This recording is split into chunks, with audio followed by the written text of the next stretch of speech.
Dear student, welcome to my YouTube channel mathematics by Noor Mohammad. Dear student, अगर अभी तक आपने मेरा चैनल सब्सक्राइब नहीं किया तो चैनल को ज़रूर सब्सक्राइब कर लें ताकि मेरी हर नई आने वाली वीडियो आपको बर वक्त मिल सके। स्टूडेंट, लास्ट लेक्चर में हमने यूनिट नंबर 11 का आगाज़ किया था जिसमें हमने पैरेललोग्राम की डेफिनेशन और रिव्यू एक्सरसाइज 11 के फर्स्ट 2 क्वेश्चंस किए थे। स्टूडेंट, आज के लेक्चर में हमने रिव्यू एक्सरसाइज 11 को ही कंटिन्यू करना है और इसमें हम क्वेश्चन नंबर 3 एंड 4 कंप्लीट करेंगे। तो क्वेश्चन 3 की स्टेटमेंट देखते हैं। स्टूडेंट, क्वेश्चन 3 की स्टेटमेंट है, if the given figure A B C D is a parallelogram. ये जो हमें फिगर गिवन है ए बी सी डी, ये एक पैरेललोग्राम है और इसमें से हमने एक्स और एम की वैल्यू फाइंड करनी है। तो स्टूडेंट, सॉल्यूशन देखते हैं क्वेश्चन का। बच्चों, हमने पैरेललोग्राम की डेफिनेशन में रीड किया था कि ऑपोजिट एंगल्स जो हैं वो कंग्रुएंट होते हैं। तो ए बी सी डी हमें क्वेश्चन में गिवन है कि ये एक पैरेललोग्राम है, लिहाजा एंगल ए और एंगल सी ये दोनों ऑपोजिट एंगल हैं और कंग्रुएंट एंगल्स होंगे। ये measure angle C, students, measure angle A के इक्वल है। तो मेजर एंगल सी है 11x डिग्री और मेजर एंगल ए है 55 डिग्री। बच्चों, x डिग्री के साथ 11 मल्टीप्लाई हो रहा है, 55 से डिवाइड कर देंगे। 55 को 11 से जब हम डिवाइड करेंगे तो 11 के टेबल में 55 5 पे आता है, लिहाजा स्टूडेंट हमारे पास x डिग्री की वैल्यू 5 डिग्री आ जाएगी। तो ये हमने एक अननाउन फाइंड कर लिया। स्टूडेंट, अब हमने सेकंड वैल्यू फाइंड करनी है, m की वैल्यू फाइंड करनी है। तो पैरेललोग्राम में स्टूडेंट ये जो एंगल A और एंगल D हैं ये एडजेसेंट एंगल्स हैं और हमें इस बात का पता है कि जो एडजेसेंट एंगल्स होते हैं वो सप्लीमेंट्री एंगल्स होते हैं। और सप्लीमेंट्री एंगल्स कौन से होते हैं? जिनको हम सम करते हैं और आंसर 180 डिग्री आ जाता है। तो यहाँ पे एंगल A और angle D student adjacent angle हैं और एडजेसेंट एंगल सप्लीमेंट्री होते हैं, लिहाजा हम यहाँ पे लिखेंगे measure angle A plus measure angle D is equal to 180 degree. अब स्टूडेंट, आप रीज़न यहाँ पे लिख सकते हैं, adjacent angles are supplementary. Angle A 55 degree के इक्वल है, measure angle D 5m plus 10 है, इज इक्वल टू 180। अब 55 में हम 10 डिग्री ऐड करते हैं तो 65 डिग्री आएगा, plus 5m is equal to 180 degree. अब 65 प्लस में है, 180 में से हम माइनस कर देंगे तो स्टूडेंट जब हम 180 में से 65 माइनस करेंगे तो 115 डिग्री आ जाएगा। अब बच्चों, m के साथ 5 मल्टीप्लाई हो रहा है, 115 से डिवाइड करेंगे तो m की वैल्यू हमारे पास 23 आ जाएगी। तो स्टूडेंट ये हमने दोनों अननोन फाइंड कर लिए, x और m की वैल्यूज़ हमने फाइंड कर ली हैं। अब स्टूडेंट क्वेश्चन नंबर 3 देखते हैं। Find the unknown in the given figure.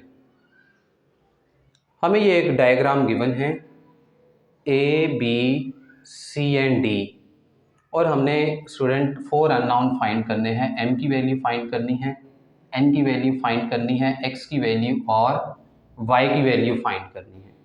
सबसे पहले तो स्टूडेंट हम n की वैल्यू फाइंड कर लेते हैं, क्योंकि हमने पैरेललोग्राम की डेफिनेशन में पढ़ा है कि ऑपोजिट एंगल्स कंग्रुएंट होते हैं। तो यहाँ पे स्टूडेंट अगर हम देखें तो ये ऑपोजिट एंगल्स हैं, लिहाजा मेजरमेंट एंगल C जो है वो मेजरमेंट एंगल A के कंग्रुएंट होगा।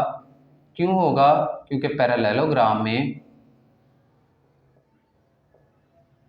Opposite angles are congruent.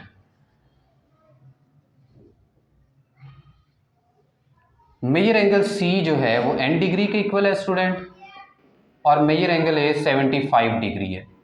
तो स्टूडेंट यहाँ हम देख सकते हैं हमने एन डिग्री की वैल्यू फाइंड कर ली जो कि है 75 डिग्री।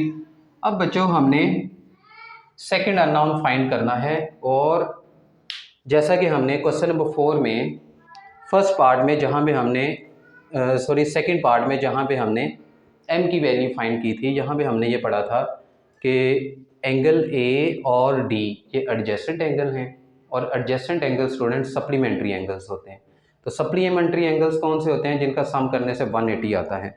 लिहाजा अगर हम यहाँ देखें तो ए और डी एडजेसेंट एंगल हैं, लिहाजा ये सप्लीमेंट्री भी होंगे, यानी एंगल ए और एंगल डी को हम सम करते हैं तो आंसर क्या आएगा स्टूडेंट? 180 आएगा। रीज़न हम यहाँ लिखेंगे adjacent angles R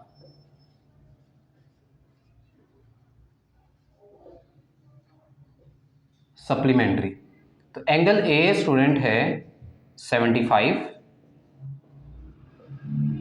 angle D है हमारे पास m डिग्री जो कि हमने फाइंड करना है। तो स्टूडेंट 75 प्लस में है, 180 में से हम माइनस कर देंगे, तो ये m डिग्री की आंसर हमारे पास आ जाएगा 105 डिग्री। स्टूडेंट 2 अननोन्स हमने फाइंड कर लिए हैं, थर्ड अननोन हमने फाइंड करना है। अब x डिग्री फाइंड हम इजीली कर सकते हैं क्योंकि m की वैल्यू अगर 105 है तो स्टूडेंट x की वैल्यू क्या होगी? ये भी 105 होगी क्योंकि ऑपोजिट एंगल्स कंग्रुएंट होते हैं। तो यहाँ पे अब हम वैल्यू फाइंड करते हैं, m की फाइंड की, अब हम x डिग्री की वैल्यू फाइंड करेंगे, यानी मेजर एंगल B के ऑपोजिट एंगल है D, ये कंग्रुएंट होंगे स्टूडेंट। तो मेजर एंगल B हमारे पास है x डिग्री और मेजर एंगल D जो है वो m डिग्री है, और m डिग्री की वैल्यू बच्चों हमने 105 डिग्री फाइंड कर ली है। तो ये हमारे पास थर्ड अननोन भी आ गया x डिग्री।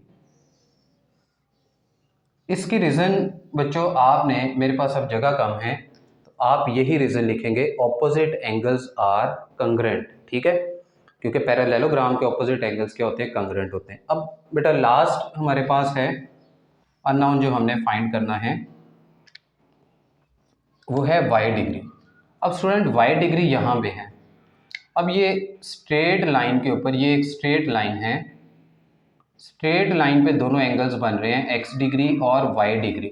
तो स्ट्रेट लाइन एंगल भी स्टूडेंट सप्लीमेंट्री होते हैं, तो लिहाजा अगर ये दोनों सप्लीमेंट्री एंगल्स हैं तो x डिग्री में और y डिग्री को अगर हम ऐड करेंगे आंसर आएगा 180 डिग्री। तो स्टूडेंट x की वैल्यू हमने अभी फाइंड की है 105 डिग्री, प्लस y डिग्री हमने फाइंड करना है, इज इक्वल टू 180। 105 प्लस में है, 180 में से माइनस कर देंगे, तो ये हमारे पास आंसर आ जाएगा आई थिंक 75 डिग्री स्टूडेंट। तो ये हमारे पास m की वैल्यू स्टूडेंट्स आ गई 75 डिग्री। इसकी यहाँ पे आप रीज़न लिख सकते हैं, angles on a straight line, ठीक है, जो स्ट्रेट लाइन एंगल्स होते हैं वो भी सप्लीमेंट्री होते हैं। तो स्टूडेंट आज के लेक्चर में हमने 9th क्लास रिव्यू एक्सरसाइज 11 के क्वेश्चन नंबर 3 एंड 4 किए हैं। इनको आपने बहुत अच्छे से प्रैक्टिस कर लेनी है। इंशाल्लाह नेक्स्ट लेक्चर में हम यूनिट नंबर 11 को ही कंटिन्यू करेंगे और उसमें लास्ट 2 क्वेश्चंस हैं वो कंप्लीट करके हमारी एक्सरसाइज कंप्लीट हो जाएगी। अल्लाह हम सबका हामी नासिर हो। अल्लाह हाफिज़।